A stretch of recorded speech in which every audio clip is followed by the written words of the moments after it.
right. Good morning, everybody. I always look at myself when I get on here live on Saturday mornings and I look like I'm half dead. So hopefully, hopefully it doesn't look that bad to you guys. Maybe I should do some stage makeup or something. I don't know. But good morning. Again, it's morning where I am here, right in smack dab in the middle of the United States, where there's no beach. Nothing fun, just lots of cornfields and cows. So hopefully you guys are having a good day, had a good day. I know many of you are watching or will watch this from other parts of the world. So hopefully you've had a good day and it's going well. And hopefully if you're just starting like me, then you have a good day today and have a good weekend. So welcome. Feel free to join in the chat, say hello, say your name. I apologize. I'm actually kind of, oddly enough, running a little bit behind for some reason today. Just life kind of gets in the way of things. But don't worry, Mel. It is fresh. So we're good to go. All right. So if you are here, I usually push this into the chat, but I apologize. Again, kind of running behind, taking care of some different things this morning. So if you're here in the chat and say hello, say hi. If this is your first time, leave your name, tell us where you're from, favorite color, age. No, I'm just kidding. None of that stuff we don't need to know. Unless you just really want to share it, then you're perfectly welcome to. But say hello, tell us where you're from so we can enjoy seeing. I had somebody last week, I think from the UK was new. I forget. There was somebody else that was new and I forget where they were from. Oh, well, it doesn't matter. But again, it is morning for me, so I apologize if I stumble over my words some. I got up a little bit late this morning and I've got several things to do today. So this will be fun. Hopefully you guys enjoy our conversation this morning. It's going to be a little bit different. We will talk about the project some. We probably won't get into a whole lot of training material like we have done in the past. Part of that's because we're going to spend a little bit of time kind of celebrating, talk about the channel, things like that, which we sort of don't do. Sometimes we end up doing it by accident. But I kind of want to talk about the channel some today.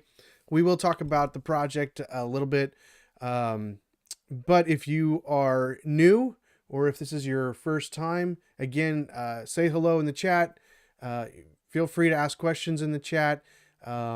If you do ask a question for me, you can use the @ symbol at DevMentorDave. And that gives me a good notification so I can see it. Or you can do like several question marks in the front of your question. That helps me find it in case the chat gets hopping. Sometimes we have some interesting topics and people like to chat. So it works out pretty well. All right, let's see. We've got Mel in here, CW, David. I was just chatting with David on DevMentor Dave Discord channel. So I think that's the same one, if I remember correctly. Maybe not. I could be wrong. It's hard to keep people straight sometimes. Ali O'Neill. All right. Was it O'Neill? Were you the one from UK? That sounds familiar. Let me know. Anyway, so if you're watching live or even if you're watching this later, if you would hit the like button, it just helps YouTube know people are interested in what we're doing here and hopefully help push it out, make it more visible to other people when we go live or when we do have upload videos. So if you wouldn't mind helping me out, hitting the like button. And then if you're not a subscriber, probably you are a subscriber already if you're here watching live because you probably got a notification or a reminder. But if you're not a subscriber, hit the subscribe button, click the bell icon. That way you'll be notified as well when we do these things. Typically, we're here every Saturday morning from 10 a.m. to 12 p.m. I hate it that it changes at 12. It's weird. Anyway, so for 2 hours, typically from 10 to 12 in the morning on Saturdays is typically where we go live. Right now, we're talking mostly about the DeepPockets project. Say that 3 times fast. Which is a community project where people who are part of the Dev Mentor Dave community can participate in building a project together. We're trying to run it as much as possible as if it were a real project in the real world. And so if you're interested in something like that, being a part of something like that, getting some of those nuances of tickets and fulfilling your tickets and being a part of building something, I don't think this is going to be anything we're going to try to sell or anything like that. It's really just a project, mostly for me. Because I need it, but we're building a budgeting software, and so we'll do lots of different things over the course of the project, and that will be interesting hopefully for you, to help you see what it's like to actually be a part of a real project. I'm both the client and the lead on the project, so there are weeks that we talk about information, we talk about processes and procedures, we talk about topics that are relevant for development. Oh, there's a there's a term for you, relevant for development. See, these things just kind of pop out. It's fun. So that's really the main thing that we're doing right now on the live streams. But after the first hour, we kind of open it up for questions. So if you have just general questions about being a developer, the development career, coding stuff, I guess. We don't really do a whole lot of actual coding tutorials specifically on the channel. It's not really my niche, or probably not the best person to teach you how to code. That sounds bad, but as a mentor, I can't teach you how to code. There's better people to teach you how to code probably on YouTube, and I try to direct you there. So anyways, welcome. Again, like, subscribe. If you are not a member of the Discord channel, check out the Dev Mentor Dave Discord channel. There should be a link down in the description of the live stream. Check that out. Join it. We do a lot more communication, a lot more talking, interaction throughout the week. In fact, you guys have been pretty active even this week, talking about multiple things. So I'm really excited to see that start to build and take off and kind of take on a life of its own, so to speak.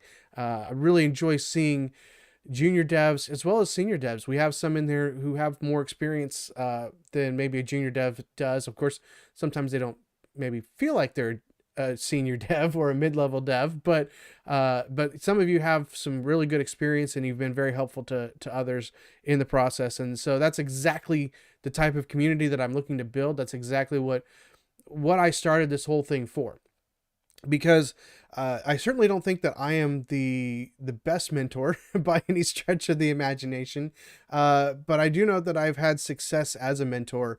The problem is, really good mentoring really is more of a one-on-one or one-on-few relationship, right? One to one, one to few.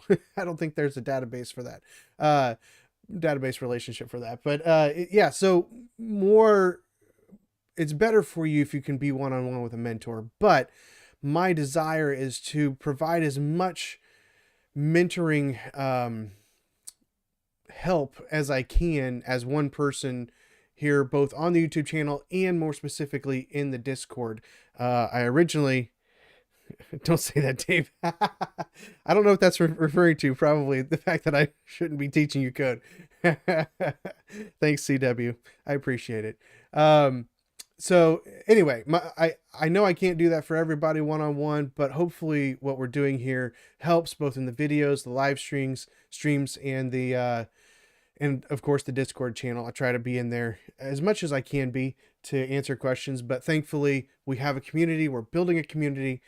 So I just want to say thank you for that. Thank you for being a part of that. All right. The moment we've all been waiting for.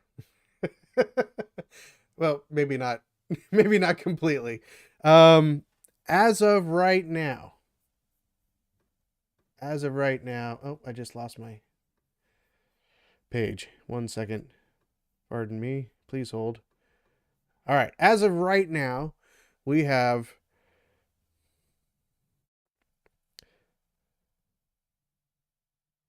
would I give a chance for personal mentoring? I would like to, Ali. I would love to do something like that, and there may be opportunities for that in the future. The hard thing is, one, I work full time, so I do have a full time job, so that makes it difficult to have opportunities to really be the right kind of mentor. You really want a mentor who can interact with you on a regular basis. Um, so I don't know that that's going to be a possibility. There might be an opportunity in the future where if I can maybe get some time freed up, we could do like a small group mentoring or something like that. Um, Maybe we could bring in some other senior devs into this process and that are interested in mentoring, and we can do some matching or something like that. Um, I would love. I mean, here's the reality. I would love to sit down with all of you and be your mentor. That's just the type of person that I am. That's the that's why I have the channel, is to try to do that as much as I can from this chair. Um, so I don't know. There might be opportunities, and I'm open to suggestions on how we could make things like that happen in the future. Um, so I'm not saying that can't happen. I'm just saying it would be, we'd have to figure out what that looks like, is the main thing, Ali. Um, Mel says it's easier to find coding vids than vids about the process of problem solving in a project. Um, yeah, absolutely. I mean, that's difficult. There are some out there. It just kind of depends on the niche. That's one of the reasons why I chose this niche. It may not be the most popular thing. Coding tutorials probably would be easier to get people to watch, uh, but yeah, it hopefully it's helpful. Hopefully it's helpful. That's the main goal, right? That it's helpful. Um, Mel says, I find interacting with Discord community to be the next best thing to one-on-one mentoring. Yeah, that's the goal, Mel. Uh, hopefully we have that and we're building that and we're making that better. So, um, yeah, that really is the goal of the community, is to provide kind of that secondary level. Mentoring to me is like the best option. Second to that is having a community that you can be a part of, that gives you most of the things that a mentor could. The downside of a community is you get more voices oftentimes in your head, but potentially you could split off from that and get, kind of one-on-one with somebody that just has even just a little bit more information or knowledge or experience than you, is helpful. It doesn't have to be somebody that's had 15 years of experience. It can be somebody that just has more experience than you. And so I want to encourage you all, as you grow in your career, stay a part of the community and be that person who just has a little bit more experience and shares it with others. And I've seen you guys doing that already. And so I really appreciate it. It's awesome. It's exactly what I was hoping for. Only just with more people. So we'll work on that. We'll work on getting more people. And right now we're celebrating getting more people because we are at 2,029 subscribers. 2,029 subscribers. That's amazing to me. I did not think we would grow this quickly. Of course, we had a video go viral a couple weeks ago. Viral for me. Over 5,000 views is viral for me. So we got a lot of subscribers through that one, that PHP video. So hopefully that was enjoyable for you guys. Hopefully the comment section was enjoyable. That was always interesting to read through and see people who agree and people who disagree. It's all right. Whatever helps grow the channel and grow the community, right? So we'll take it. But yeah, 2,029 subscribers. Subscribers are not the be all end all of YouTube metrics, but to me, if somebody's willing to take the time and hit the subscribe button, that means probably more to me than likes, right? Because likes are great. Likes are kind of cheap. You can like something, but not really be connected to it. Right. Likes are okay, but I'd rather have subscribers. And again, the subscribers, the YouTube channel, the goal is to provide something that's helpful for you guys. Are there going to be benefits to to that for me? Yes, and we'll talk about that here today. There are going to be benefits to me as a YouTuber, but the goal is to make this channel something that gives you the information that you need. And again, I know I use the tagline.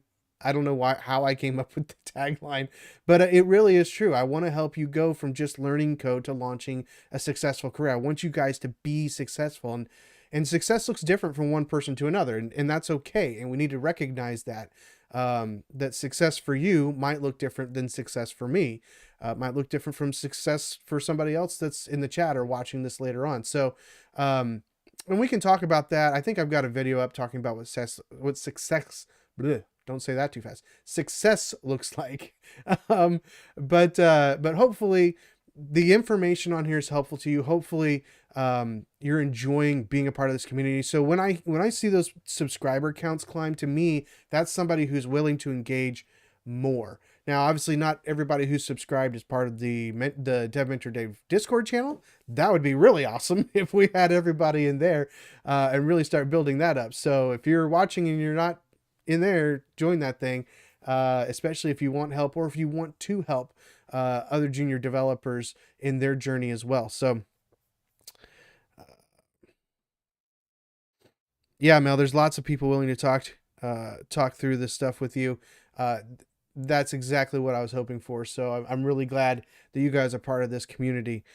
So 2,000 subscribers. I know Mel was talking about having me get a cake or something like that. I didn't do that, partially because I just didn't have time. I thought about last night. We went out to a play, one of my niece's plays last night, and I thought about, stopping by and getting like some cupcakes or something, so that I would have something to celebrate today, 2,000 subscribers. And then I thought, well, maybe I'll get up in the morning and go get donuts for the family, but people were going all over the place this morning and I didn't have a car at that point. So we're not really celebrating, really going out and celebrating too much. I know, I'm sorry, Mel, no cake. But here's what we'll do. So, I think most of you know the goal, one of my goals for this year from January to December, end of December, is to get up to 5,000 subscribers. I thought that was a pretty lofty goal. We're actually on track. We're actually ahead of schedule, which is amazing. Probably largely due to that viral video there. But we're pretty much on track actually with the number of subscribers. So we have 2,029 subscribers right now, and we are about 30% of the way through the year. So we're 30% way through the year. We are just over 40% of the subscriber goal. So we're actually ahead of schedule, which is awesome. Been recently, I think we needed like 11 subscribers a day or something like that on average. Right now, over the last couple of weeks, we're averaging about 30 subscribers a day. So we might hit it a lot sooner than the end of the year. That'd be really cool. So here's what we're going to do. When I see that we've reached 5,000 subscribers, all right, then I will do some sort of like big celebration, cake or something. We'll do a cake, probably do a cake, because I have time to plan that out. All right, so when we do, I'll do a cake, Mel. I'll make you happy. All right, we'll do a cake. We'll figure out how to do that, because this is probably not a great area to do something like that. Maybe we'll do a different, maybe we'll do a live stream in a different place. I'll have to figure that out. But yeah, we'll do something. We'll do something to celebrate 5,000. Will I make a cake on the stream? Not if I want to eat it. I don't know. I'm trying to think, have I ever made a cake before? I think I have. I think I have made a cake for either my wife's birthday or maybe one of the kids' birthdays. I don't remember. Omar, too many calories. That's true. I am in the process of trying to cut down on the calories, except for my sugar and cream. But yeah, I uh you didn't have to retract that, Omar. You're good. Ooh, pancakes. That sounds good. Mm. Well, I don't want to necessarily eat live on the stream. I don't know that you necessarily want to watch me eat. But we might do a cake or something. We'll figure something out. We'll do something to celebrate when we hit the goal of 5,000 subscribers. So, but I did want to acknowledge. Usually we do something, a video or something. I think the way that we're growing right now, it doesn't make a whole lot of sense for me to do a video every 100 subscribers because they seem to be coming in pretty quick. We were at 2,000 subscribers last night, and we had 29 since then. Um, so yeah, we're probably not going to celebrate every 100 moving forward, but we'll definitely do a big celebration at 5,000. We'll see what that looks like. I'm open to suggestions. Mel seems to be really zeroing in on food and me making it for some reason. Is that just so you can mock me? Is that what this is all about? You want to mock my food skills, my food making skills? I can follow directions. That's one thing that's a great developer skill, right? Is the ability to follow directions. I can do that. So, as long as the directions are good for making whatever it is we're making, I can make it decent. My kids like my mac and cheese though. Ever since they were little, they've loved my mac and cheese. That's pretty easy though. So we're not doing that. We'll do something to celebrate though. I'll keep you guys posted as we get closer to 5,000 subscribers. That's probably good ways down the road unless something else crazy happens. Like you guys just start spamming places with links to the channel or something. Please don't do that. That would be funny though. Anyway, so 2,000 subscribers. Awesome. Very much thank you for being a part of this. Those of you who are subscribers, again, if you're not a subscriber, hit the subscription button, help us boost those numbers. And more importantly than subscribing though, join the Discord channel, be a part of the community, for real. We don't necessarily have to be talking all the time in there. In fact, we've got, how many do we have in here? Let me look.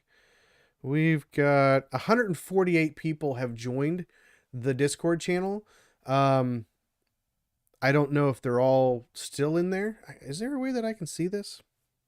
Discord people, do you know? Let's see.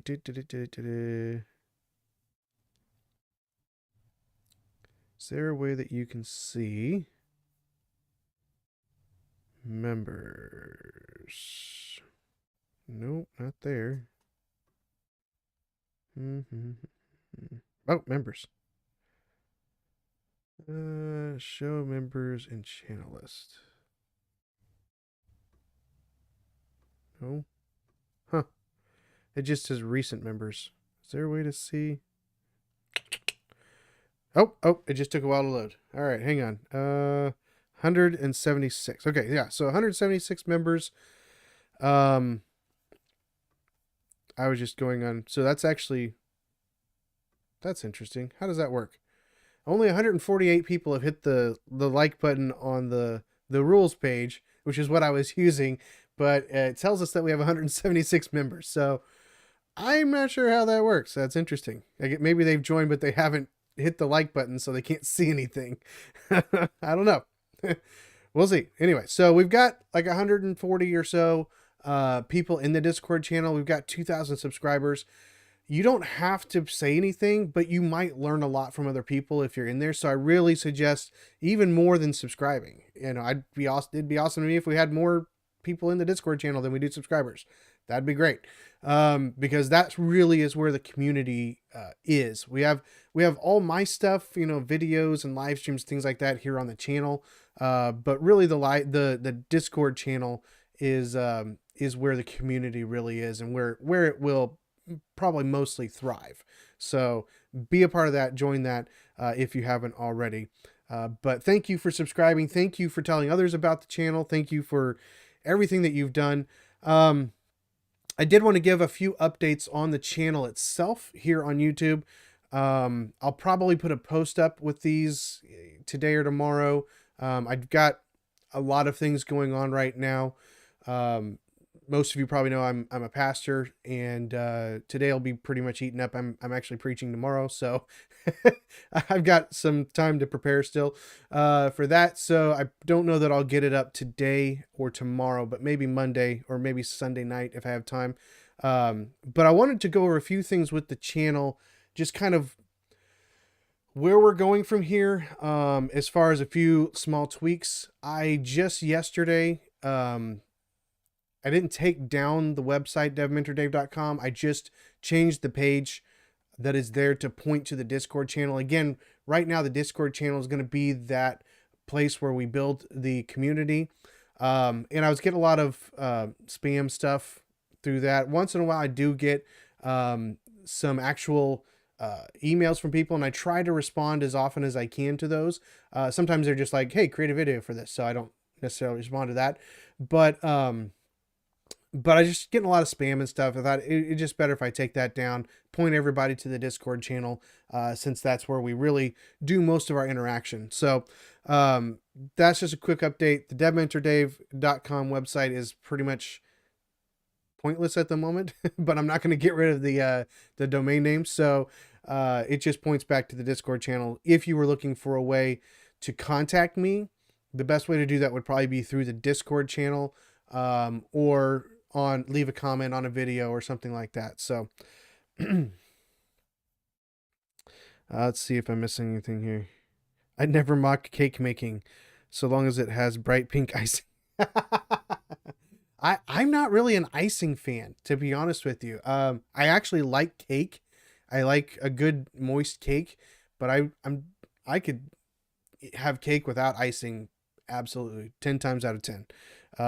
There are a few icings that I've had that were fine, but I've just never been a real icing fan, which is funny because I eat lots of sugar. So, all this food talk's making me hungry. Sorry, CW.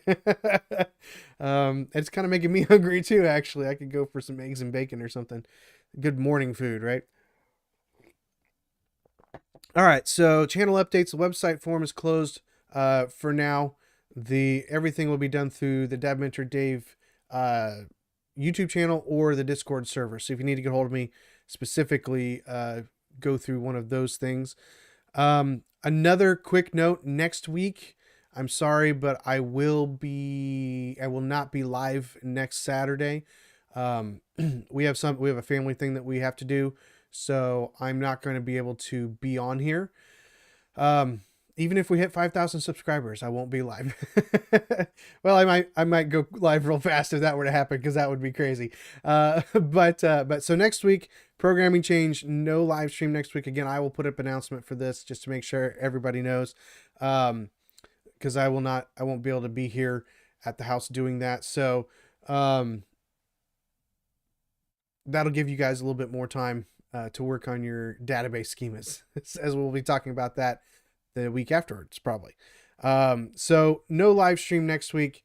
I think this is the first that we've had to miss since we started doing them consistently. And looking at the schedule, I don't think we'll miss another one for a while. So hopefully it doesn't take anybody, doesn't hurt your practice or anything like that. So, but just an FYI, no live stream next week. And then I did want to address something here.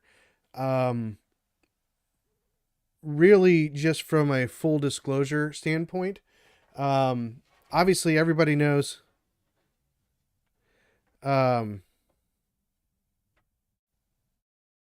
just a reminder, if you're leaving a question for me, do @DevMentorDave or put some question marks in the front so I can see it. I saw this one from WebWords, but I'll try to make sure I get back to that. So just from a full disclosure standpoint, I don't want people to think that I'm trying to do anything sneaky or that I'm trying to go, just profit off of people. The channel is growing. As you can tell, obviously, we just hit 2,000 subscribers. We're getting a lot more people watching videos, which is great. As a YouTuber, obviously YouTube does its best to keep us making content. by giving us all those statistics and things like that. And also, it it has the opportunity for monetization. Um, I think I've talked about this in the past, but I just as we start to build a little bit more momentum, I just want to put this out there for you guys, especially those of you guys who are in here, probably watch most of the videos, and you're jumping on the live streams and things like that. Um, YouTube has lots of different options for monetizing your channel, and this is obviously not my full-time job. I have a full-time job. And so the time that I spend doing this, I would be doing this and have been doing this without monetization.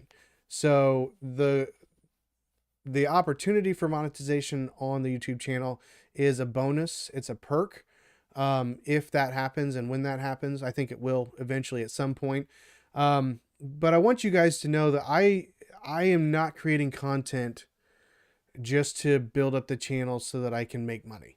I've actually struggled with the concept. We're getting close to the point where I could add like a membership, a paid membership type thing.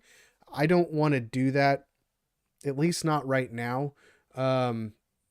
Because I know, for one thing, junior devs are typically not, flush with cash. And I know many of you are in other parts of the world that that don't have the same capital as we do here in the United States. So my goal is not to sit here and get rich off of you guys through YouTube. I want to make that clear.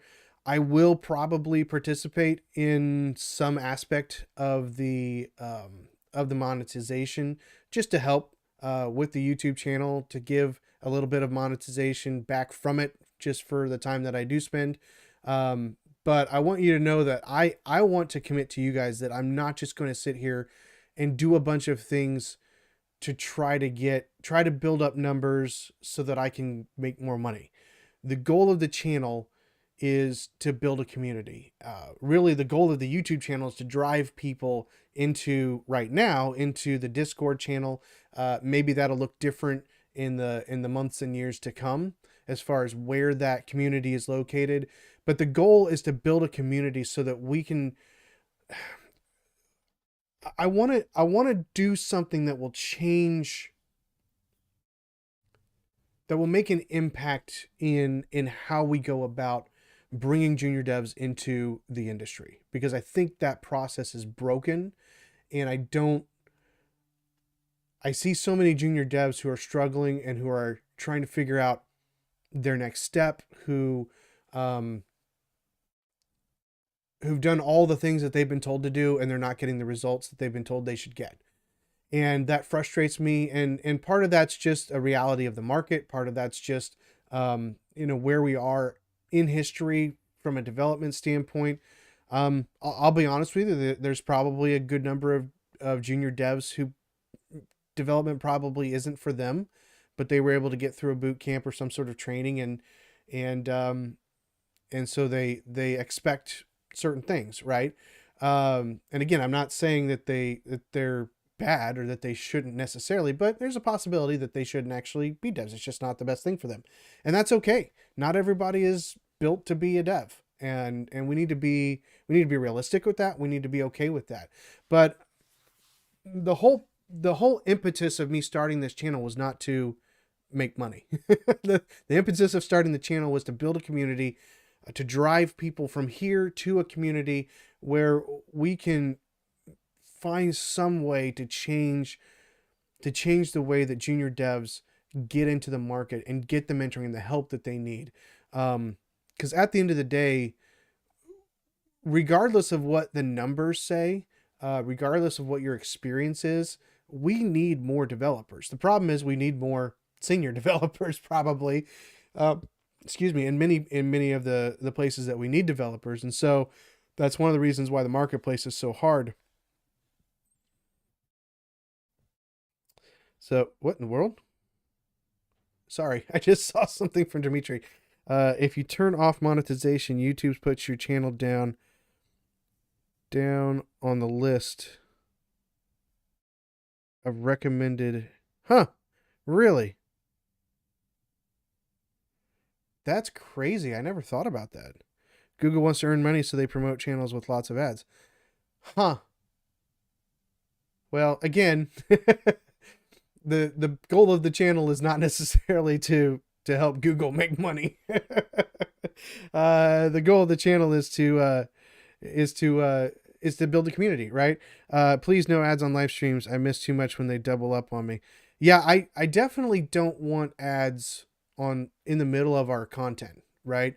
I think I saw something on there. You can add ads to the middle of your videos. Like that frustrates me when you do that. So when you're watching a video and there's an ad in the middle, or I've never had an ad in the middle of a live stream though. That's crazy and really annoying. I can't imagine people really do that. Hmm. Anyway, yeah, we definitely, as much as I can control it, we will not have ads in the middle of live stream. Absolutely. Anyway, I just wanted to take a few minutes and kind of talk through that because I will, in some way, shape, or form, add monetization to this through YouTube.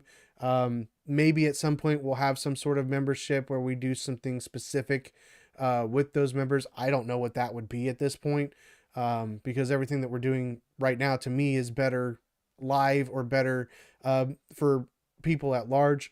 So I don't expect that to be anything that we do soon.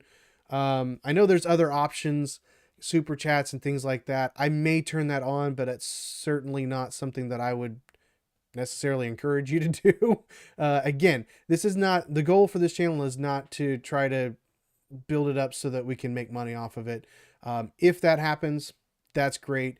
It just helps us, be able to do more on the channel. But if it doesn't happen, that's great too, because I just want to build a community. So along that line, as we talk about building the community, again, the channel is designed to drive people to the community.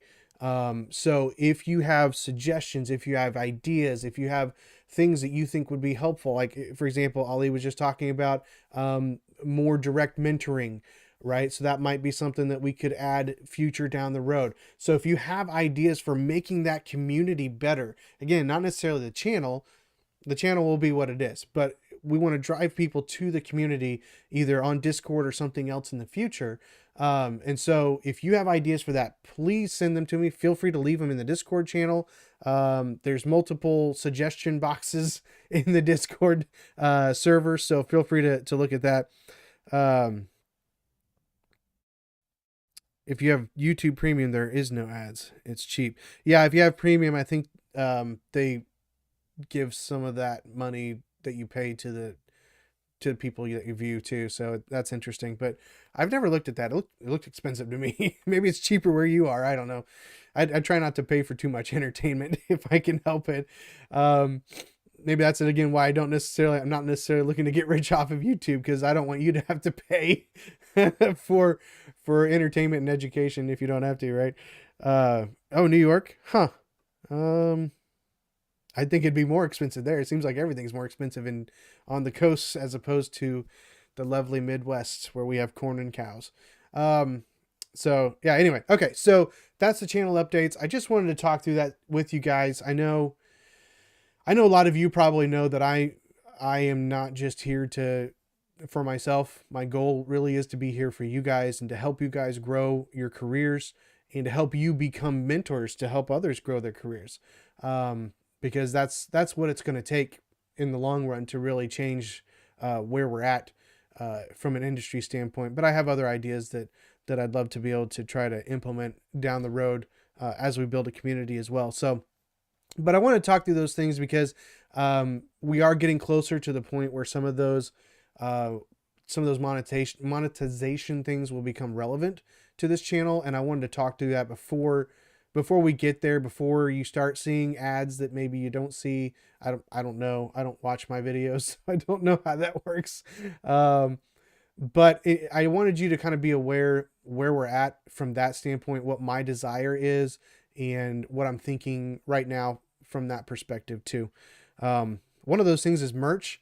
I'm not a big merch person. I don't usually buy merch. If you guys are interested in Dev Mentor Dave merch, I don't know why, but if you wanted something, we could probably put something together, but I'm not currently planning on doing any sort of Dev Mentor Dave merch or anything like that. Maybe after 5,000 subscribers, we'll do a picture, a t-shirt with a picture of me eating cake. I don't know, something like that. I'm just kidding. Yeah, I don't know. I don't buy merch for other channels, so I don't necessarily see a purpose in getting merch for this channel. So, but anyway, I just wanted to take some time to talk through that, where we're going as a channel. Again, remind everybody that yes, we want to build the YouTube channel, but the purpose of building the YouTube channel is to direct people to the Discord servers, to direct people to the community so they can be a part of that. So anyway, hopefully that made sense and didn't lose any subscribers. Thinking that I'm just greedy. So anyway, we'll see. All right, so that's it for the channel updates. Next, I want to, before we get to a Q&A session, I had a couple things that I had queued up that we could go over for the project, but we're already about 40 minutes in. And I want to just kind of talk through a few more things on the project, and then we'll open it up for Q&A, and see if we don't have a lot of questions, we'll stop early. But if we do, we'll go to 12. So if you've got questions, start queuing them up in the chat, and we'll take a look at those here in a minute. All right. Now, I know I made the announcement on the Dev Mentor Dave Discord channel as far as our architecture. But I wanted to, again, full disclosure, show you the actual results. So I took these screenshots at the time that I made those announcements. And if I can find my transition button, there we go. All right. So just so you guys can see the actual results and know that I didn't just make a decision without your input because I didn't like it. And we have to start with this one, because if there was any result that I would have changed, it would be this one. Because I'm just not a big React fan, if I'm just being totally honest with you. I don't know what it is. Well, I do know what it is, but I'm not going to go into it. I'm just not a big React fan.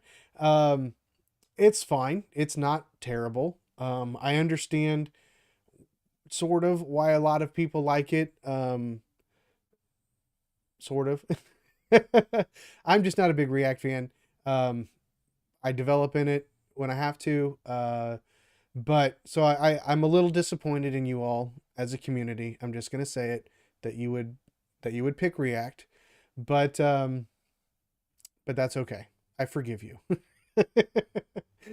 So we will be using React on the front end. One of the things with this, I know Next.js is really popular with React, but I think we're going to go simpler, and we're just going to put React into the back end. Please go into it. Why don't you like React? I'm not a fan of JSX. That's the biggest thing. The first front end framework, say that 3 times fast. The first front end framework that I learned was Angular, and Angular is fairly complex. I'm not saying that you can't learn it. Obviously you can learn it. Lots of devs learn it. But there's a lot going on in Angular. There's a lot of concepts in Angular. In fact, Angular 1, I started learning and I just stopped learning. I didn't have time to dig into it and understand it. I just didn't. It was too much for me at the time. Angular 2 came out, and the framework was much more opinionated about how it wanted to be used. And so that was a little bit easier to learn when the framework tells you do it this way. mostly, then it's a little bit easier for me to pick up. I'd rather have something that's more structured than, kind of do whatever. And React gives you that. Um, but I went from Angular, and the next one that I learned was Vue. I'm trying to remember if we were on Vue 2. I think Vue 2 was just coming out when I started learning that. And going from Angular to Vue was like night and day in terms of how quickly I could pick it up, how quickly I could be successful with it, how simply it just did things that I wanted to do. Um, and so I've been pretty much a Vue person from there. I had looked at React, and honestly, quite frankly, the component structure just isn't something that I like. I like the Vue component structure. Um, I'm actually really glad Vue 3 got away from, um, I forget the options. Um, oh stink, I can't think of what it's called. The options design layout of the component, right? And it went back to a more normal JavaScript uh, tag section. I can't think of what is it. Let's see. Uh, View. Bloop. I should know this. I'm in a composition API. That's right. The options API and the composition API. So I went with Vue, and I really like Vue. We use Vue for a lot of stuff at the company that I worked for. Um, work for. That sounded like it was past tense. Nope, still work there, hopefully. But so we do a lot more Vue, but we actually have a couple projects that are React right now. I'm not a fan of JSX. I understand why people like it. I just, to me, I'd rather have a template and put the information in the template. I know JSX is sort of like that, but it's not really. I don't know. That's the biggest reason I don't like it. It's kind of like Python. I don't like Python, not for any good reason, mostly just because I like semicolons. And I don't think they use closures, if I remember correctly. So I like that type of code syntax and structure. And so that's the main reason I don't like Python. Not because it's a bad language, it's just personal preference. So React certainly is not a bad library. Um, it's just not the way they have you use components. Just I don't like it as much.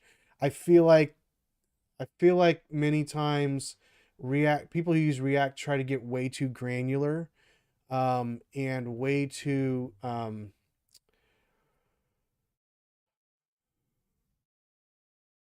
they try to make one component do too many things, if that makes sense. They try to make it to where you can have all these different options in that component, and sometimes you can do that with Angular and Vue too. A lot of that's just your philosophy of how you do development. But at the end of the day, it really is a personal preference.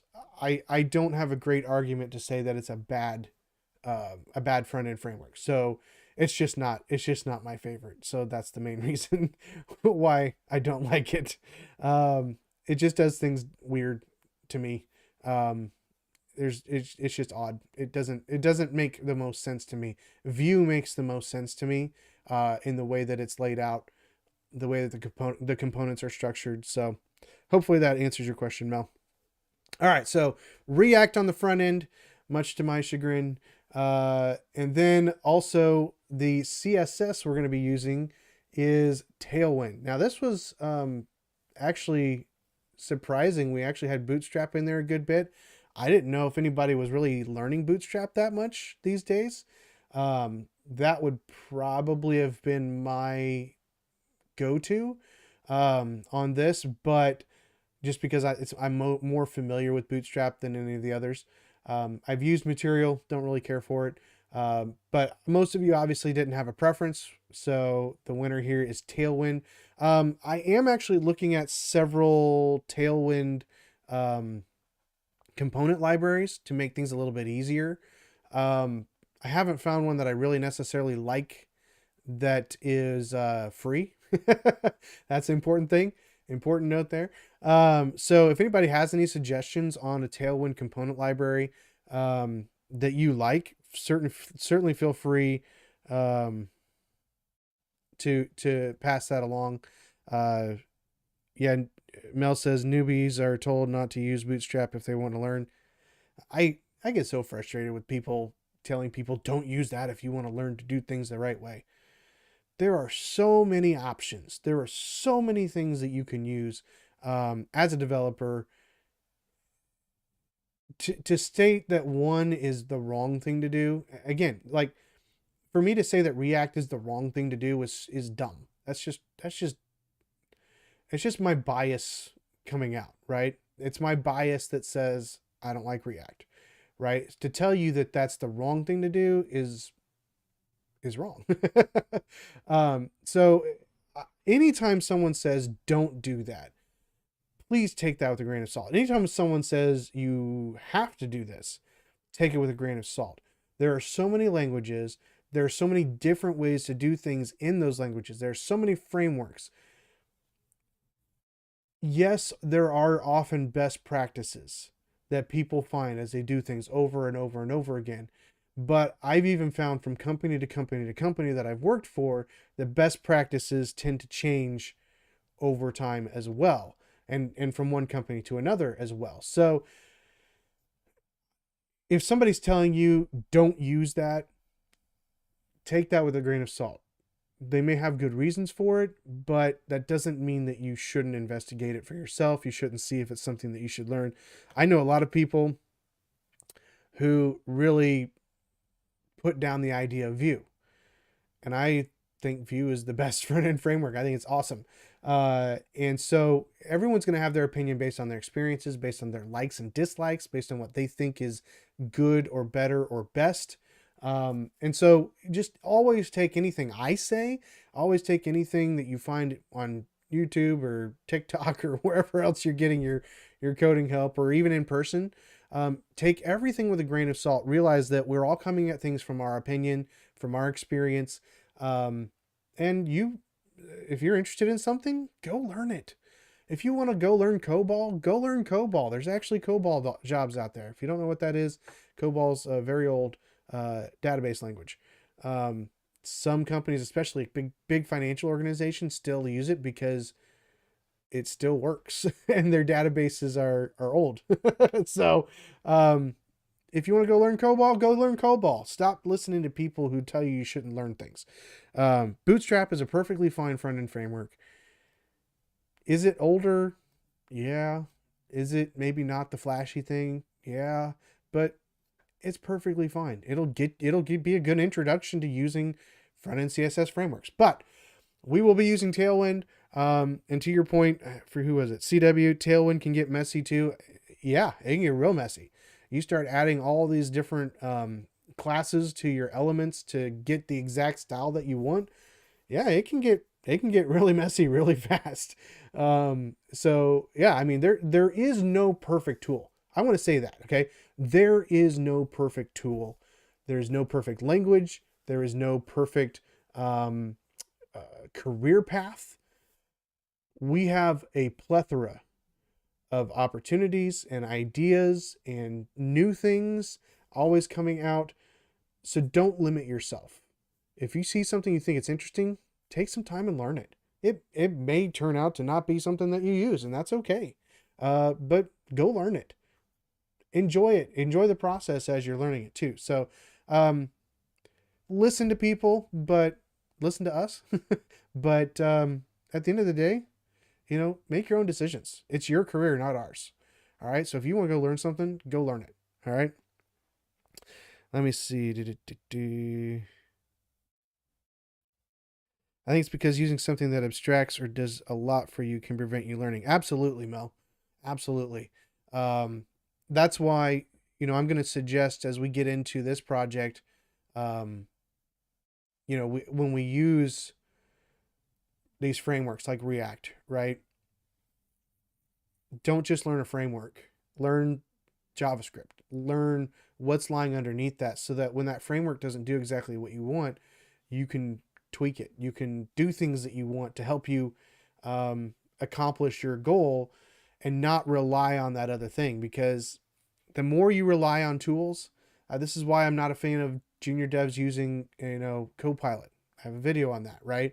And that's because, not that Copilot's bad or evil, but the more you rely on that, the less you're relying on your own skills, knowledge, experience, and abilities. And that's really what you need to do. You need to grow yourself and your career, and those tools can be helpful once you know how to use them without leaning on them. And that's the important thing. If you never go deeper, you lose out on learning. Absolutely. But you're not planning on doing assembly code. Nah, it's fair. That's a fair statement. Clayton says the most important thing is to learn HTML, CSS first, and then move to a framework. Yep, absolutely. Especially if you're going to do front-end development. If you're going to do front-end development, learn the basics first, then use the framework. Know why the framework helps you. That's the key. Know why the framework helps you. Know why the framework is making life easier for you. Because if you don't, then you're just learning. It's almost like just learning another language. You're just learning a new thing, and it's not really helping you do your job faster. It's just another thing that you have to learn. So learn the basics first and well, so that you know why that framework is helping you, and you know how to use that framework to help you in the future. So, okay. Sorry, get back to this. Tailwind. So we'll be doing Tailwind. If you have suggestions for component libraries with Tailwind, let me know either here or in the Discord channel, because we'll take a look at those. The next one, what did I do? Okay, so database, we're going to use MySQL. That was the overwhelming favorite with no preference. So I didn't figure most people would choose Postgres, but there you go. So we'll be using MySQL for our database. And then for the backend, we will be using PHP with the Laravel framework. Yes, I bullied you all into it. No, hopefully that's not the case. Hopefully you guys are just interested in it and willing to learn, and not just doing this for me. But having said this, so knowing that we are using the PHP and the Laravel framework, and what I just said a minute ago about learning the language and then learning a framework, I want to encourage you. We've got probably several weeks here coming up before we actually really start digging into the code, and which is good because that gives me some time to get the project set up on a repo. But we've got a few weeks still before we're actually going to be in the code. That's plenty of time for you to get some basics, some basic learning. And again, I think most of you probably have seen, but I want to encourage you to go to Traversy Media. In fact, let me do this. Okay. So YouTube Traversy right there. Okay. So Traversy Media. I'm not subscribed for my Dev Mentor Dave channel. But Traversy Media is probably the place that I would typically send people to learn things. He's got a really, really good 4-hour course on PHP. This guy right here, 4-hour course on PHP. That's a lot of time, so break it down. Do a few minutes here or there. This is going to take you through a lot of the basics. If you know JavaScript, then you're going to pick up PHP pretty well, I think. But this will give you, this is probably the best course that I've seen that's kind of all in one place. I prefer his training material, quite frankly, to a lot of others. So I would highly recommend that you go to this Traversy Media. First of all, subscribe. He doesn't need it because he's got millions of subscribers, but PHP on that channel. And then I think I know he has, here we go, Laravel from scratch. So he's got a Laravel series here as well. This is 13 videos.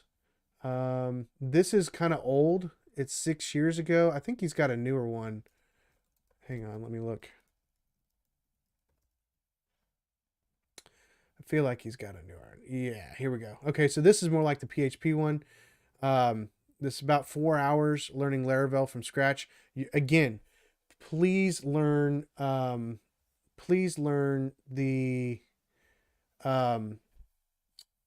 PHP first. At least get a basic understanding of it before you jump in and start learning Laravel.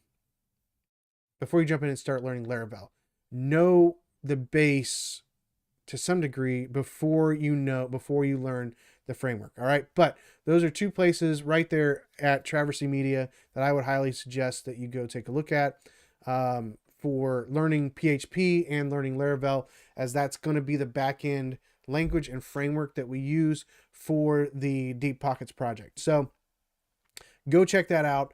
That's going to be one of the better things for you. I just saw somebody posted about Udemy. Udemy is a great place to learn. Another place that's a good place to learn would be Laracasts. Here, I'll go back over here. So Laracasts, I believe, was originally designed for teaching Laravel, but they actually do a lot more these days. There's lots of, come on, oop, it's being slow. All right, there's lots of other topics that they do video series on. I forget what the price is for this one. Yeah, they're not going to tell you right away. Hang on, we'll find it. Where's the price, guys? $19 a month. They have a forever plan if you have that kind of money. This is the one that we typically use for work, obviously because we're a Laravel shop. This is the guy right here, good old Aaron Francis, who got me to take that next step and jump on YouTube. So thank you, Aaron.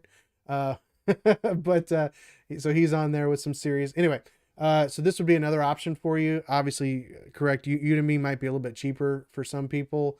So that's perfectly fine. This one's free. So you don't have to pay anything for that. And really good. I think it does a really great job of teaching you the basics there. So anyway, that's where we're going with our architecture for the project. I know some of you had some issues with the homework repo. Probably what I need to do is add you as a collaborator. So, and I'll post this in the Dev Mentor Dave Discord channel. But if you want to be able to push to the homework repo to be able to put your documents up there in your own branch, I would please send me your username. Send me your GitHub username in the Discord channel. And then I will get you added as a collaborator onto the GitHub repo. And that way you'll be able to access that and you should be able to then clone the repo and push directly to the repo in your own branch. David and I were looking at that earlier this morning, so hopefully that's working now. But send me your GitHub usernames, and I'll get those added as collaborators to that if you want to participate in that as well. Along with that, I will also be adding another GitHub repo here in the coming couple weeks. This will be for the actual project itself, and I'm going to actually go ahead and do the initial installation. Typically what a lead will do is we'll set up the initial project. We'll put the initial installation of the packages and things that we need for the application as far as we know at the beginning. So I will go ahead and do that and put that together and put that in a GitHub repository. If you want to be a part of the project, if you want to be able to submit code and things like that, it is going to be a private repository, so I'll need to add you as a collaborator. So again, for that one as well, leave your username in the Dev Mentor Day Discord channel so that I can see that. Tell me, whether you want it, which repo you want. I'll just probably put you on both, honestly. But if you want to be a part of the project and actually submit code, do that, and send me your username, and I'll get you added as a collaborator once I get that repository up. Um, Last but not least, on the project updates. Again, we're trying to do this as low cost as possible. And we are going to use probably some sort of Tailwind component library. But if anyone out there who is watching this live, or anybody who's watching this later, or if you know of anybody who is a designer who would like to donate some designs to our project, just to give us something in Figma that we can look at, that would help us kind of work more like a real project. If nobody wants to do that, I'll come up with something. It won't be pretty and it won't be good, but it'll be something that we'll use. But if anybody is a designer or knows a designer who might be willing to donate a little bit of time to give us some quick designs, we're not looking for anything super fancy, but just something that looks good, that would help us as we go through this process. Because typically as a development team, you're going to have designs. I have worked on projects where there were not designs, and they typically were not good.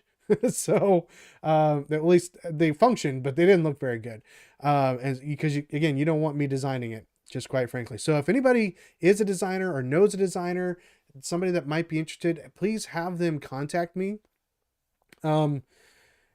If you have somebody like that, let me know in the Discord channel, and I will DM you my personal email address so that I can get in contact with them, or have them connect with me on LinkedIn. That's probably better. Have them connect with me on LinkedIn. My LinkedIn is connected to my YouTube channel here.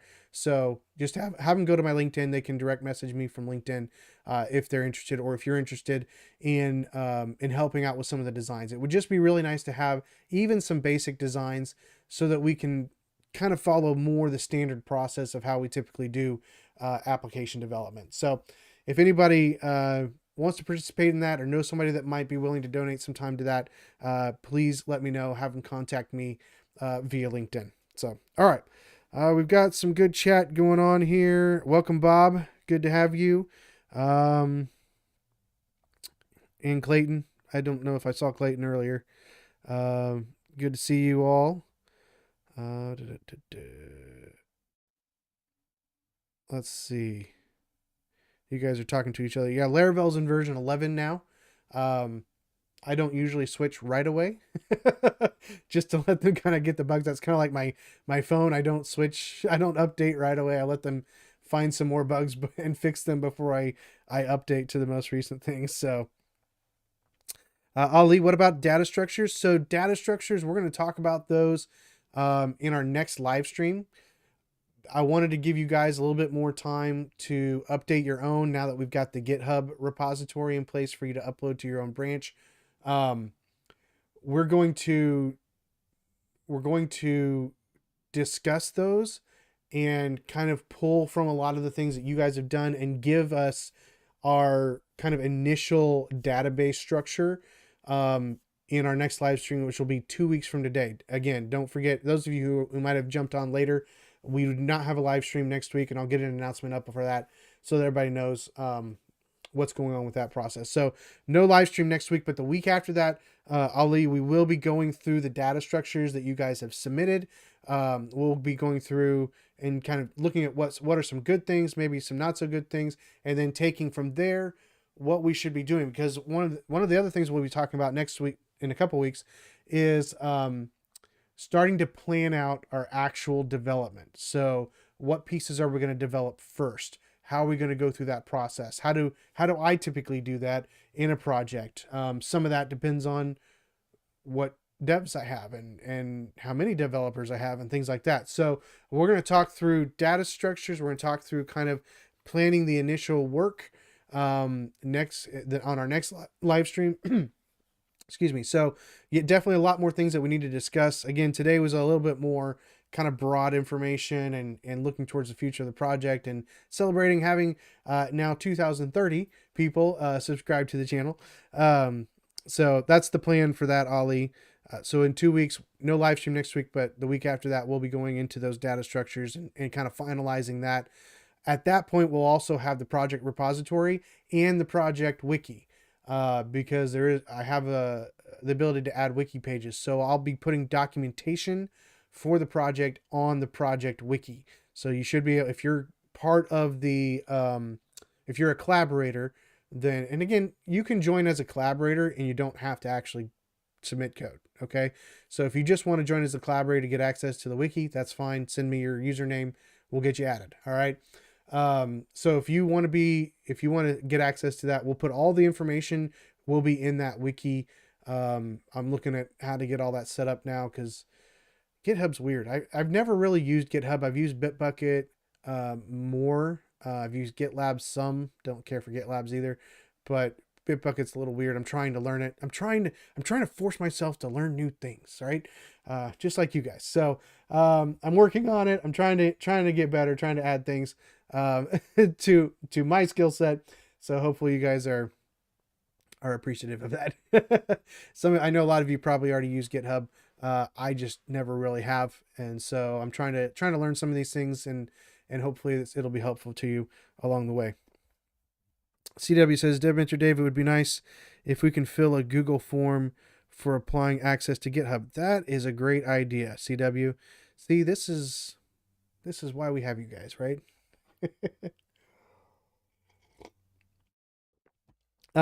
Yeah, that's a great idea. That way you don't have to throw your stuff inside the Discord channel. I will get that set up and submitted for you guys to take a look at. And actually, there is another Google form that I'm going to be putting up here. I wanted to show you if it'll load. I'm putting a lot of load on the bandwidth here. All right. So I do have another form that I'm going to be putting up, specifically asking about what topics you guys want to go through before we get into code. I have a few that I think might be relevant, might be helpful, but the more of these topics we do, the further back it pushes starting writing code. So I want to be sensitive to that. I want to get into writing code. I know that's the main reason why you guys probably are jumping into this project. So I definitely want that to be the main focus here very soon. But I'm going to be putting up a link to a form that's going to have several different topics. Things like talking about setting up your local development environment, how to do that, what it should look like, specifically even for the project. We will have a live stream where we go through the project. Once I've got it set up in GitHub, we'll walk through where everything is, generally how stuff works, just so that you guys can be able to hit the ground running when you start using it. So we'll have that here in a few weeks, probably right before we get started writing code. That'll probably be the last one before we start writing code. But another topic would be working with Git. I don't use IDE Git stuff, extensions. I do it on the command line. I just always have. That's the way I learned it. So if you want to maybe learn some Git commands and learn how I do that process, we could do something like that. We could talk about application design. Again, I'm not a designer, but I might be able to find somebody who'd come on and talk about it with me. So that might be something. That's a question. If you guys would be interested in me having people on a live stream live to where we could discuss some things, or if you'd want that in like videos. I haven't done that so far, but I'm not against it. So if you guys think that would be helpful to do something like that, certainly feel free to let me know. Another thing I thought about was, how to think about writing code. What should you think about before you start writing code? What does that process look like? Things like that. So I have some ideas, and then I just have another box for other. So I'll post this up there. See if you guys are interested in any of these topics before we get into live stream. I'll also add an option there. Maybe you're interested, but you just want it in a video instead of in a live stream where you can interact with me. So that's another option as well. But I'll get this up at some point here in the next few days so that you can see that. I'll post a link to it in the Dev Mentor Dave Discord channel. But great idea, CW, on putting a Google form in for asking for GitHub access. So I will do that as well. So guess would be cool, Mel. Okay, yeah, good. I don't know how often we'll do that, just because it's with my setup, it's a little bit of a pain to get people on. Certainly not in my studio, but maybe some sort of Google Meets or something like that. I don't know. We'll figure something out. We'll think of something. Um, it may not be anytime soon, but we'll probably add something like that down the road, which will be fun. Okay, so I think that's all of the updates that I had for the project. I've got probably another 45 minutes, and then I need to scoot for. I gotta go help some friends with some things, and then got lots of other fun stuff to do today. So we're gonna try to cut off right at noon today. Or if you guys don't have any questions, we run out of questions, then we'll cut off early. But anyway, let me jump back up. I know somebody asked a question, but I think it might have just been for the whole group. What's your favorite IDE? Light or dark theme, and which font? Well, for me, what I use right now is VS Code. Honestly, the main reason I use VS Code is because everybody I know pretty much uses VS Code. Before I was using VS Code, I was using Atom. Excuse me. Before that, I was using Sublime Text. Before that, I was using Notepad++. Notepad++. Before that, I was using Dreamweaver. That probably dates me a little bit. And before that, I was using Notepad. So I don't really care that much about IDEs. I'll be honest with you. I've kind of been watching a lot more of the Primogen's Vim videos, and I've always used Vim on the server, but I've never really jumped into a lot of the keystrokes. But the more I watch it, and the more I use Vim on servers, the more I want to do it better. So I don't think I'll ever be a Vim person, but I'm kind of falling into that more now. So I'm not necessarily a huge fan of IDEs, and that kind of goes back to the fact that I don't like using I don't like using extensions that much in my IDE. I'll use a few extensions in the IDE that have to do with like code hinting, things like that. Those I will use because I find them helpful, but I don't like to use like Git through the IDE. I'd much rather type that out. Am I taking a little bit longer to do that? Probably, but I just feel like I have more control over it. And I've been using Git long enough now in the command line. I'm just very comfortable with it. Doesn't mean I type things correctly every time, but I'm more comfortable with it. I don't like even using like the Git. There's been several different UI tools outside of extensions over the years. Source Tree, I think, was one, if I remember correctly. There was another one put out by GitHub, I thought. Oh, no, Kraken. Was that by GitHub? I don't remember. Kraken was one. I've tried using those things. I don't know. They're nice for like seeing branching and stuff like that in graph, but you can get that on Git too. So, I don't know. I don't do a whole lot with updating my my IDE using different things. I don't do a whole lot with IDEs. It doesn't matter to me a whole lot. I do use the dark mode. Again, that's not really personal preference. It's just what it was when I downloaded it.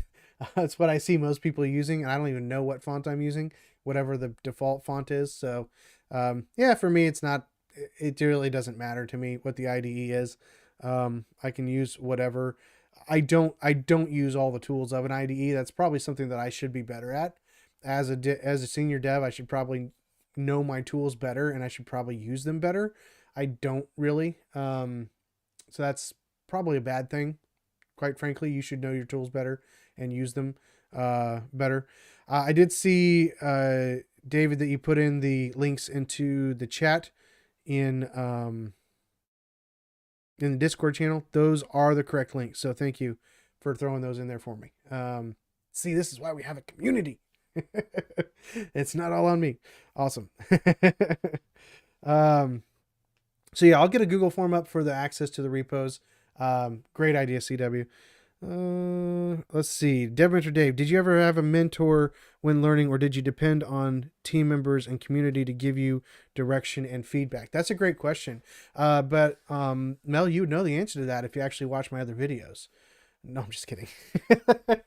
So the last video that I put up recently was on, I think it's entitled 9 Years of Isolation, or that's on the thumbnail.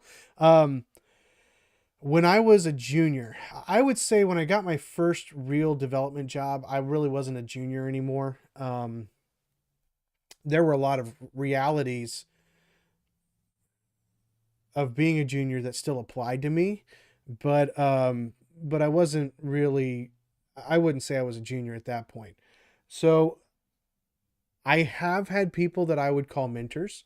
But those first 9 years was literally just me banging my head against a wall, trying to learn all these different things. And again, that's why I didn't know about Git until 2015 or whatever. I'd never even heard of version control. I didn't know that was a thing. I would make changes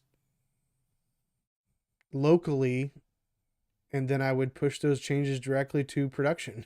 I mean, that's what I did. And I was the only one working on those projects. So at the end of the day, it all fell on me anyway. So it wasn't a huge deal, but I could have benefited individually from understanding about version control and using it. Even just from making sure we didn't lose anything along the way. 'Cause we lost some code. I'll be perfectly honest with you. We lost some code along the way, when I was building those projects. And so I didn't really have the opportunity to work with someone else who knew what they were doing, until I got my first real programming job in 2014. I had built a whole application, a whole platform, really, actually kind of two, for a group down in North Carolina through my brother's company. And but he's not a developer, so working with him didn't really help grow my skills. It just pointed out all the things I didn't do the way he wanted me to do them. So I really didn't have a mentor. I firmly believe that had I had a mentor, I would be a much better developer than I am today, because I would have known most of what I know now back then. Now, obviously, there's things like Vue and Angular and React that weren't there when I started coding, right? So I wouldn't have known those things.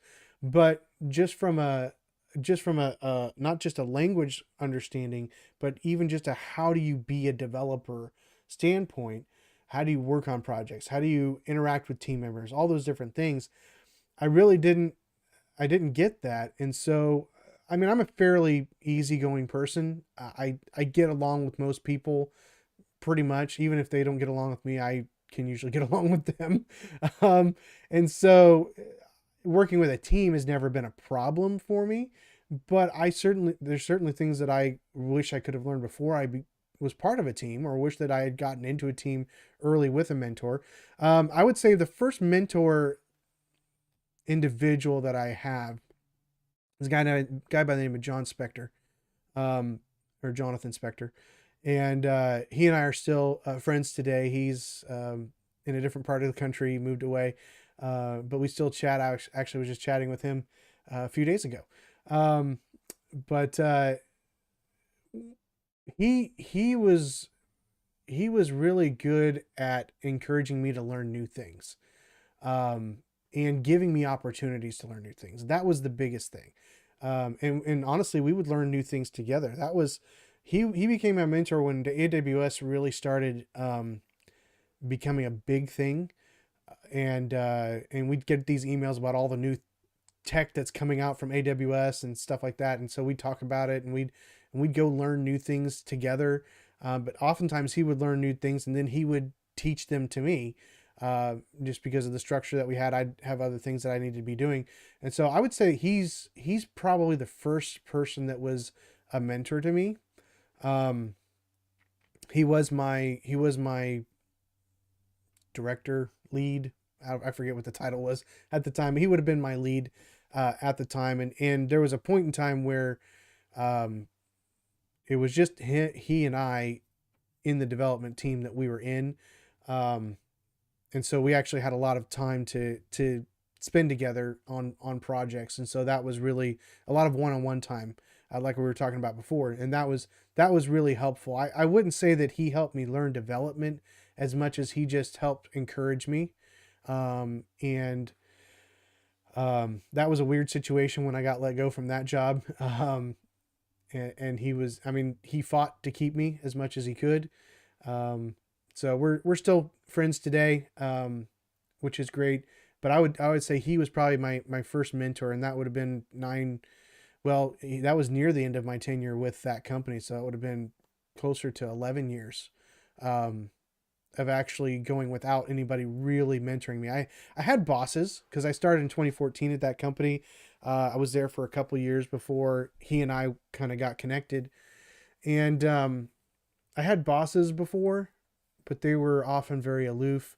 I had other team members, but a lot of what I did wasn't stuff that they did. And so we didn't have a lot of collaboration there. We only worked on a couple projects together. Excuse me. And honestly, the big project, we had about eight or nine developers on this one project. Um, Most of the other projects I did mostly on my own because it was WordPress and I was the only WordPress guy. But I got to be part of this other project, and there were eight or nine developers. We had an architect, and I would say he was sort of a mentor. Not a whole lot though. He was just kind of in his own world doing his thing. Um, but after a few months of that, the lead that we had left, and I actually was promoted to be lead, probably more based on tenure than anything. um, but that was my first lead position. And so at that point, I really didn't have a mentor. I was kind of the mentor, and did I actually mentored a couple of people on that team who were not as experienced, and kind of helped them bring their skills along. So I really didn't have like a what I would consider a junior devs mentor. And so I wish that I would have. I think I'd be a lot further along today. I probably would be even more helpful on this channel if I had had a mentor, but it's something that I enjoy doing. It's something that I feel like is something that I can do well. Even with whatever limitations I might have as a developer myself. Hopefully it's beneficial for you guys, at least here, and those that I have taught in classes and those that I've taught that I've worked with, have given me high marks for it. So that's something that's encouraging. So let's see what else. Questions. How did you know you were ready for your first job, from Ali? Um, I didn't. If you mean if by first job you mean working for a development company, I would say that I didn't. Um, my path is a little weird. I I've mentioned this in videos, so I'll try to do it quickly. But I started off learning code by myself. I was working in a call center, and we had some areas that I saw that we could be improving our efficiency on if we had like a little application to do some things. And so I got permission from my boss to get off the phone for a couple hours every day to build something because I had been learning how to write code. And so I built a little application, and we started using it. And that was kind of cool. Like, I actually built something that people used and they found helpful. And then in this call center, we took calls for a certain client, and there were other groups in the call center that took calls for other clients. Um, and so I had three other groups come to me, um, and ask about if I could put together, some applications to help them do different things. And so after building out those four applications, I actually got promoted to a different job that was helping. We weren't doing the code, but we were building out a global knowledge base for the all of the groups so that they could move people from one group to another, and they'd have a standardized knowledge base. They would know where to find information. And so I got promoted to a new job, actually from an hourly job to a salary job. And so that was kind of cool. That kind of gave me a boost of, hey, I can do this. And then I got the opportunity to work with my brother to build these applications for the Eastern Band of Cherokees tribe down in North Carolina with him. And so we built out a couple of different applications for them. So I knew that I could build stuff. I knew that I could make things that people make things that made people's lives better and easier.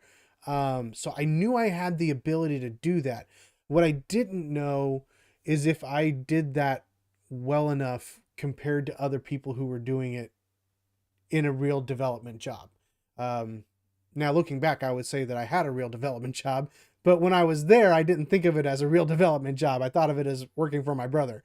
Right. And then that opportunity kind of dried up, and so I had to get a real job. And I was very nervous. I was very in interviews, talking with people, because I could go back then. It was Career Builder and Monster.com. I was putting my information out there, and I'm reading all these things just like you guys are now. I'm reading all these things. I'm going, I don't know if I have everything that I need for that. And so I was really, really nervous. And actually I was frankly kind of discouraged because I didn't know where I measured up compared to the people that were actually doing it full time. And, I was, I was actually pretty close to not giving up completely, but just kind of finding something else, just going back to driving full time, or maybe going back to a call center, or, I was at a point where I was almost willing to go do something that wasn't writing code, that wasn't development. And the, oh, it was a Saturday. I'll never forget. I was a Saturday morning, and I get a message. I think it was through Career Builder. I get a message from a recruiter asking if I was available for a phone conversation. I was like, I don't know. I didn't even know recruiters existed for this stuff. And so I was like, sure. So I took a phone call from the recruiter, and they told me about this opportunity at a company building WordPress websites, which is something that I did on the side. Um, and so he sent me over a task. Um, and actually, I was actually doing, I was actually in training working for, uh, uh, uh, I can't think of the name of it now. TurboTax. I was actually in training working for TurboTax at the time, so I had kind of already moved on to something else just to get income, right? And so I was at TurboTax. I was taking a class, and actually I think I just graduated from the class. I was live doing technical help desk, right? Technical help desk. When people had problems with the software, they'd call in. We would help them with that, right? So he gave me this project that they wanted me to do. He said, how soon can you get this done? I said, well, I'm working, so I can try to get it done. Cause I didn't get the project till like Monday, I think it was. Um, or no, it was later in the week. Anyway, sorry, long story. Anyway, you asked and I'm telling you. So long story short, I did this project, sent it in. I ended up doing it like in 12 hours or something like that. Just a real basic 1-page template. They wanted it to be mobile friendly, and I didn't have the time to do all of the breakpoints and everything for that. So I just went and I found a plugin that made it mobile friendly. So it was a little bit of a cheat, but they knew that. I mean, they could see it. And so I submitted that, and I got an interview the next day. And I went in there and I had done other interviews at this point. And I went in there and talked to them. And I remember coming back home. Basically, they asked me, some questions about WordPress. They asked me some of my experience, things like that.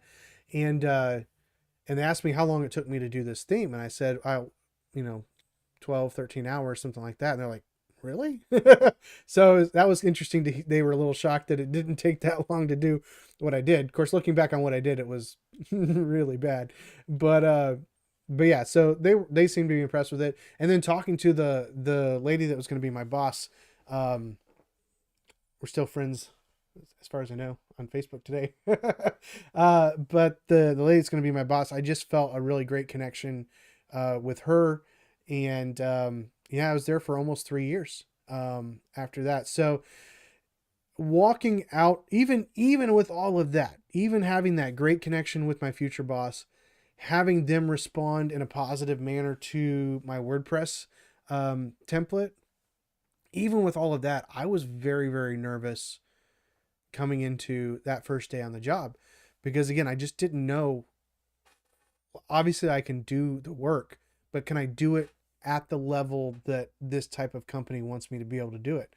And it wasn't until I got in and started looking at what they had, and started understanding their code bases and the different websites that they had, that I realized I can do the job. But it wasn't until I actually got in there and saw what it was in the real world. And so I don't know that you're ever going to look or feel I don't know if there's one thing that really gives you that feeling of knowing that you're ready to do it. I think you just got to put yourself out there and do it. Long story short. Hopefully that answered your question. I'm sorry if it didn't, Ollie. But the reality is I didn't know. Bob, he looked at his bank account. That's awesome. It's part of it. Although I, having worked for my brother for a few years, I did have income. Oh, excuse me. I did have income through that as well, so that was helpful. But yeah, that'll tell you to jump out there in the job market if nothing else will. All right, Dev Mentor Dave from CDW. Talk about imposter syndrome for junior developers. Well, I kind of just did. Not to belabor the point. I mean, until you do it in a real job, and even when you do it in a real job, you are going to feel like you are inadequate. And part of that's because you are. You just are. You're inadequate. And that's okay. You're a junior developer. You should be expected to be inadequate. You should be expected to not know everything that they want you to know. For me, the one thing I tell junior devs when it comes to imposter syndrome is you're going to get it. It's kind of like the common cold. You're going to get it. It's going to happen at some point. It happens to everybody. It's happened to me multiple times in my career. It seems like anytime you do something new and it's something that you've not been specifically trained for, you are more than likely going to have imposter syndrome. And that's because imposter syndrome is brought about by a feeling of being overwhelmed, which getting into a brand new job, getting into a brand new code base, getting into a brand new language, all of that is overwhelming to a normal person. Most of us are going to be looking at those opportunities and we're going to be a little nervous. That's normal and that's good. Embrace it. It's okay. The question is, where do you go from there? Once you get imposter syndrome, what do you do with it? Do you run or do you lean into it? Do you allow it to become motivation for you to push through and actually learn the thing that you're nervous about? Or do you allow it to make you go a different direction and do something else?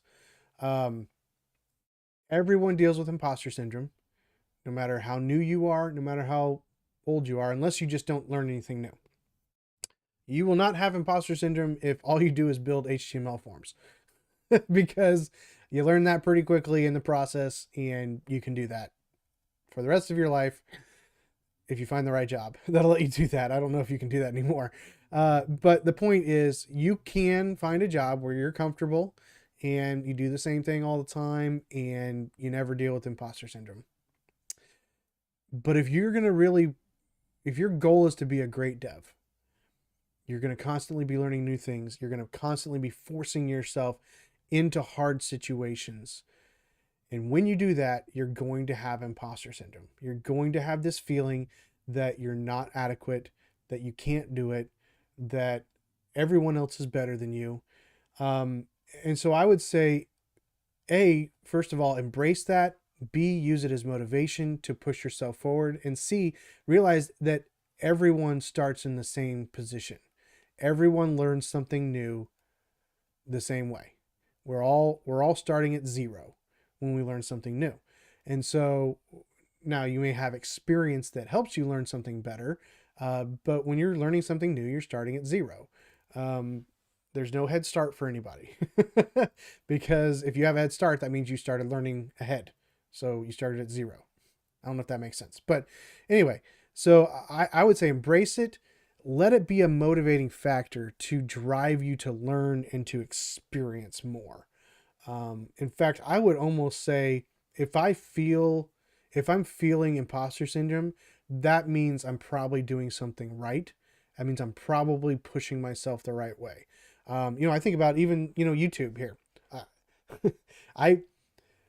There's a reason why I celebrate and get ecstatic about 10,000 views on a video, because that's just blows my mind that would even happen, because I don't think that I deserve that. I don't think that my content's good enough for that. I don't think that what I'm trying to do is really that helpful to that many people. I can sit here and think of all these different things as to why I'm inadequate or why I'm not enough, why I can't succeed at YouTube or whatever, right? I can think about a lot of reasons why that's not going to work, or I can use those realities and say, you know what?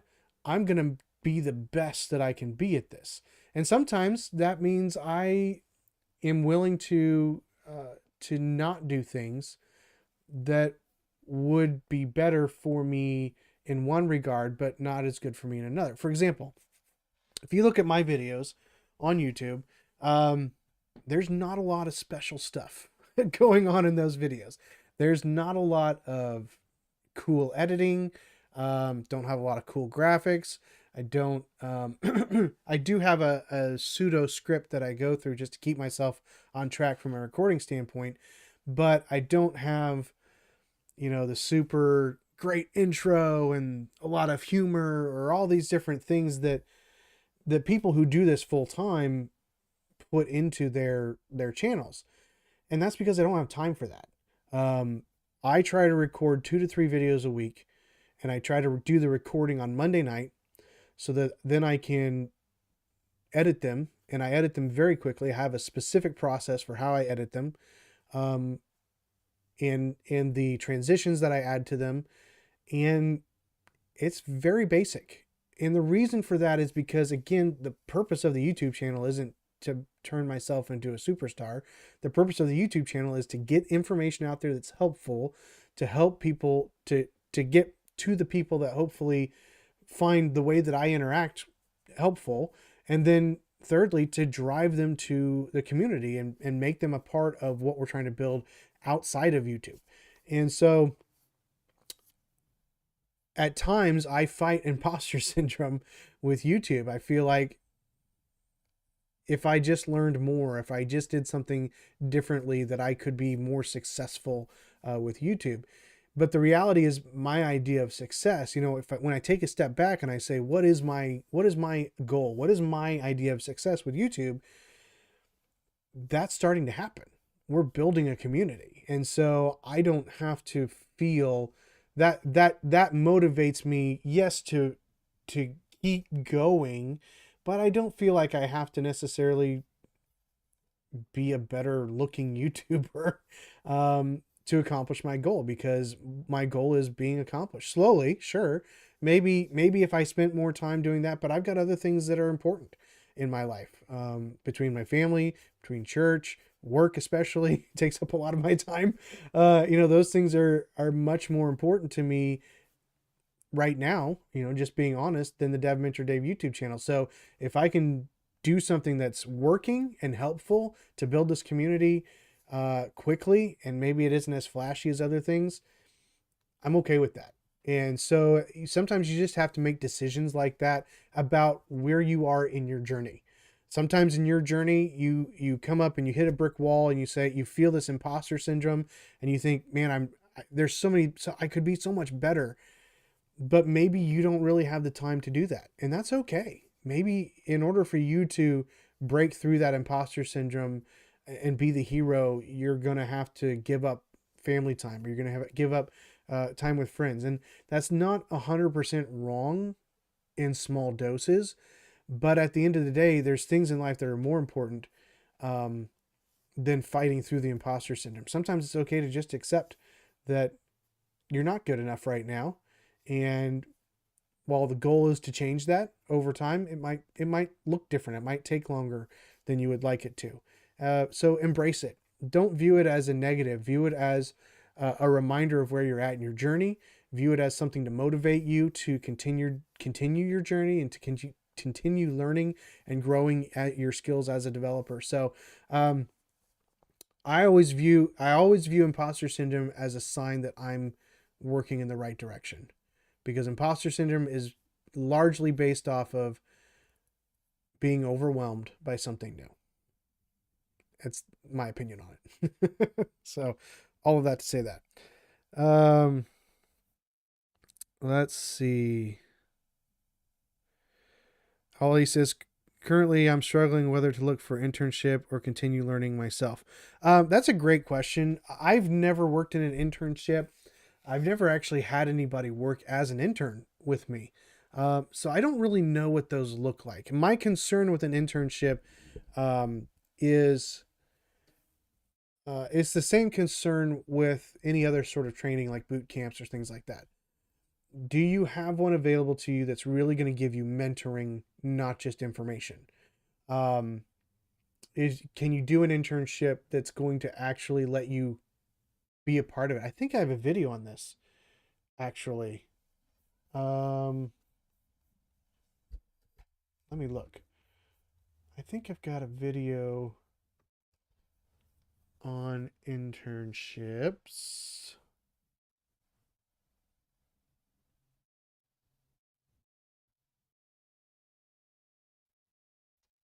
I don't know. I'll see if I can find that.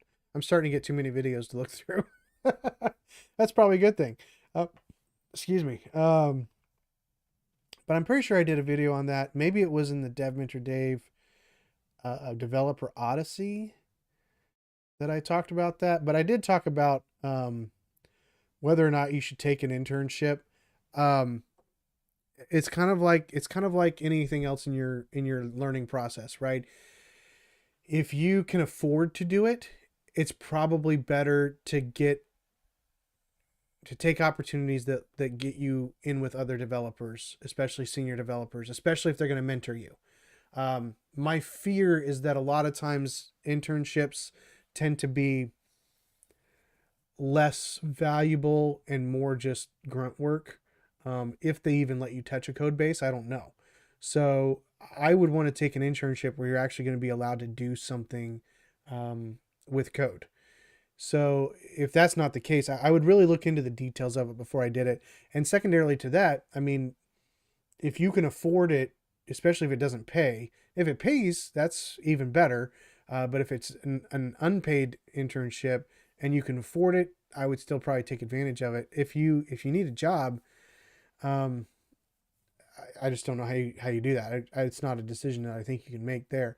But I would say any chance that you get that looks like you're actually going to get some mentoring, looks like you're actually going to get some ability to work with code with other people, I would take advantage of that. In fact, one of the keys to getting out of isolation is being a part of something like the DeepPocket project, or working with other junior developers or senior developers, or working on a open source GitHub project, right? Working in such a way that you can submit a PR and get feedback, or that you can join a channel like the Dev Mentor Dave Discord channel and ask questions and get feedback. You need interaction with other developers. Isolation is not a good thing. It's okay to learn on your own, but you still need interaction with other developers. So all of that to say, I would take the internship if you can afford to take the internship. And I would evaluate it more before you do it and just see, like, what are they actually going to provide for you in this internship? Are you just there to be a grunt to clean up data from a database or something like that? I have heard of development interns who literally go and all they do is for weeks on end, they're cleaning up data that's moving from one place to another. That's not a development internship. Okay. In my opinion, you're not developing anything. You're just data entry. So I would find out what exactly they're going to do, what they're going to require of you. That would be my main concern. But I mean, if you can afford to do that, I would absolutely take advantage of opportunities to work with other people. So hopefully that helps.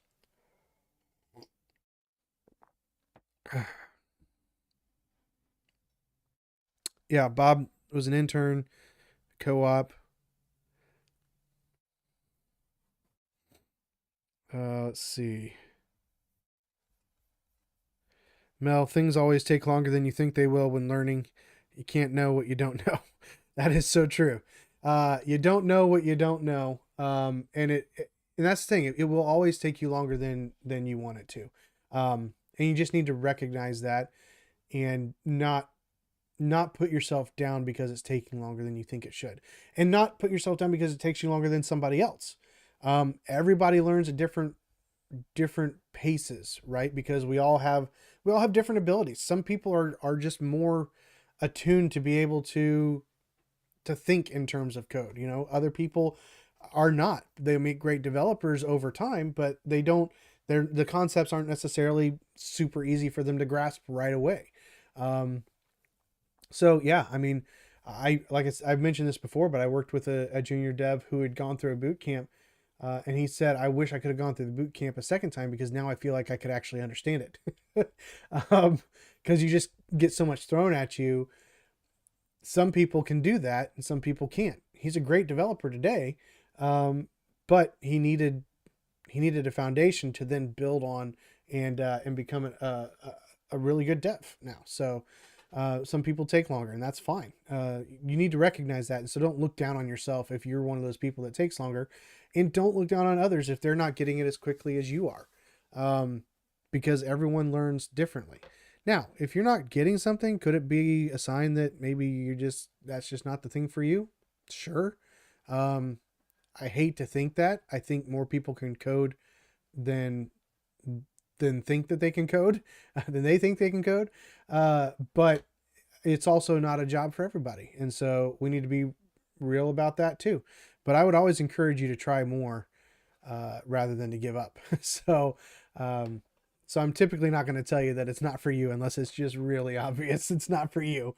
But anyway, let's see. Yes, thank you, Mel. 4 signs your internship is a bust. Yep, that's what it is. I knew I did one. You guys are searching through the database. Awesome. Yeah, 4 signs your internship is a bust. I don't remember what they are off the top of my head. One of them is going to be that you don't get to write code. One of them is going to be that you don't have opportunities for feedback. One of them is going to be that it doesn't pay. I think that's 3 out of 4 off the top of my head. That's not too bad, right? Remembering things that you said months ago in a video. So I probably still have the notes somewhere. I don't know. But anyway, all right, we got about 5 minutes left. If anybody else has a final question they want to throw in here that I can answer. Again, quick reminder, we will not have a live stream next week, as I will not be available next week.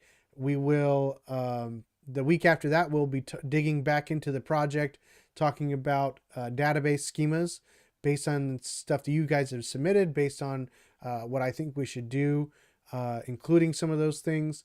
And then we'll also start talking about kind of next steps for that development process. I'll get a couple of different Google Forms up to this week. One will be to get access to the GitHub account so that you can be a collaborator. And then the second one will be kind of a voting thing of some topics that I think would be good to cover before we start writing code. May not be necessary. So I want to get your feedback on that to see if you guys are interested in any of those specifically, feel like they would be beneficial to you specifically. What is my favorite type of cake? Chocolate. Duh. I mean, is there any other type of cake? I don't think there is.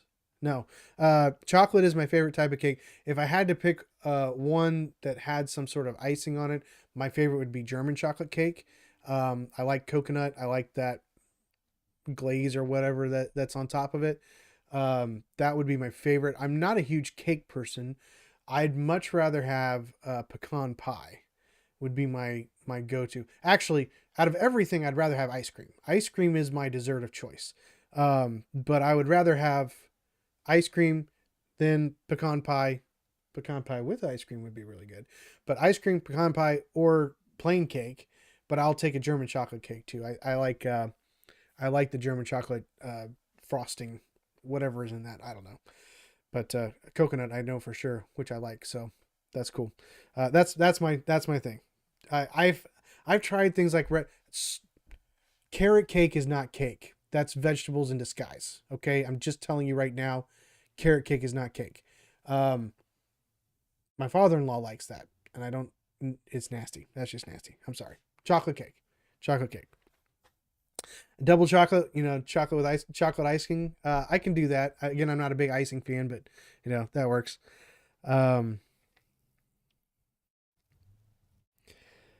CW says, I think I missed out on the previous MVP features list. Is it on Discord yet? I can't find the link. No, I apologize. I have that. I'm working on getting that in the wiki for the project. I will try to get that done here in the next couple days, and get everyone access to that wants access to it. So I will get that up. I apologize. It's on the video. We went through it on the video if you want to go sift through that.